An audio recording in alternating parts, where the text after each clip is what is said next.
प्रयागराज हिंसा में मुख्य आरोपी जावेद पंप के घर को योगी के बुलडोजर ने ध्वस्त कर दिया था और इसको लेकर काफी विरोध भी हुआ। लेकिन पुलिस की अब तक की जांच में पता चला है कि जावेद का घर ही हिंसा की साजिश का अड्डा था। यही हिंसा की स्क्रिप्ट लिखी गई थी और हिंसा का पर्चा कैसे हुआ लीक और क्या है इस पर्चे में जिसने पुलिस को हैरान कर दिया, जानने के लिए देखिए हमारी ये एक्सक्लूसिव रिपोर्ट।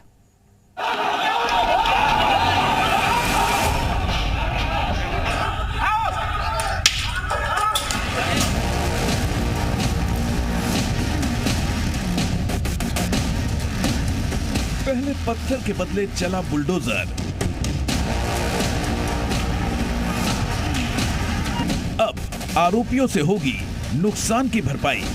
जो वसूली हो रही है 1 करोड़ से भी ज्यादा की वसूली फिर उनसे की जाएगी।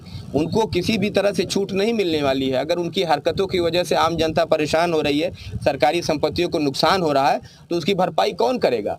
उन्हीं से कराया जा रहा है। इसकी पूरी सूची बन रही है, पूरा एस्टिमेशन बन रहा है डीएम साहब के द्वारा। दावा प्राधिकरण के माध्यम से उनसे लीगल तरीके से उनसे वसूली भी कराई जाएगी। उपद्रवियों से पाई पाई का हिसाब किया जाएगा। हिंसाग्रस्त क्षेत्र में पुलिस फोर्स की तैनाती का खर्च भी आरोपियों से वसूला जाएगा। देखिए, जिस पर कार्रवाई होगी वो सवाल उठाएगा, उठाता रहे। सब लीगल प्रोसीडिंग्स है, सब पे लीगली कार्रवाई हो रही है। जिसको आवाज उठाना है उठाता रहे। फिलहाल प्रयागराज हिंसा का मास्टरमाइंड मोहम्मद जावेद उर्फ जावेद पंप पुलिस की गिरफ्त में है। उसके घर पर बुलडोजर चलाया जा चुका है। अब तक की जांच में ये सामने आया है कि अटाला इलाके में हिंसा सुनियोजित तरीके से भड़काई गई। अटाला हिंसा के मास्टरमाइंड मोहम्मद जावेद के घर से बरामद पर्चा बड़ी साजिश की तरफ इशारा कर रहा है। पर्चे में जो लिखा है वो बता रहा है कि अटाला इलाके में हिंसा भड़काने के लिए पूरी योजना बनाई गई थी। पुलिस के मुताबिक पर्चे में लिखा है कि 10 जून को जुमे के दिन अटाला में इकट्ठा होना है। जो भी अड़चन बनेगा उस पर वार करना होगा। हमें अदालत पर भरोसा नहीं है। जो पर्चा मिला है उससे भी साफ जाहिर है कि मोहम्मद जावेद और जावेद पंप एक मास्टरमाइंड के रूप में उभरा है। तो वास्तव में उसने जो पर्चे पे लिखा है, टाइपशुदा पर्चा है जिसमें लिखा हुआ है कि अटाला पहुंचना है और हमको इसमें भाग लेना है और इस तरह से जो भी अड़चन आएगा उस पर वार करना है, ईंट पत्थर चलाना है। अदालत पे हमें भरोसा नहीं है। ये काफ़ी तल्ख टिप्पणी है, आपत्तिजनक टिप्पणियां उसने की हैं और उसको ये विवेचना में शामिल किया जाएगा। प्रयागराज हिंसा मामले का मास्टरमाइंड मोहम्मद जावेद भले ही पुलिस की गिरफ्त में हो, लेकिन कई आरोपी अब भी फरार हैं। खासतौर पर राजनीतिक पृष्ठभूमि वाले आरोपी अभी तक पुलिस की पकड़ में नहीं आ सके हैं। अब पुलिस दावा कर रही है कि आरोपी चाहे किसी सियासी दल से जुड़ा हुआ हो, लेकिन बख्शा नहीं जाएगा।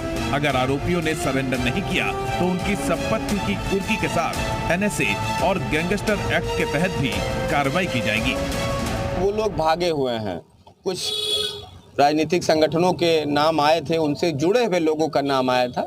तो हम किसी पार्टी के पूरे के खिलाफ कोई कार्रवाई नहीं कर सकता, न करने की ज़रूरत है। लेकिन जो चिन्हित लोग हैं वो किसी भी दल बल या संगठन से जुड़े हों, हमारे लिए वो मायने नहीं रखता है। हमारे लिए यही मायने रखता है कि वो अगर उपद्रवी हैं, शरारती हैं, पत्थरबाज हैं, तो उनको हम कानून के शिकंजे में कसेंगे, उनको ऑन रिकॉर्ड लेंगे, बुक करेंगे, गिरफ्तार करके जेल भेजेंगे।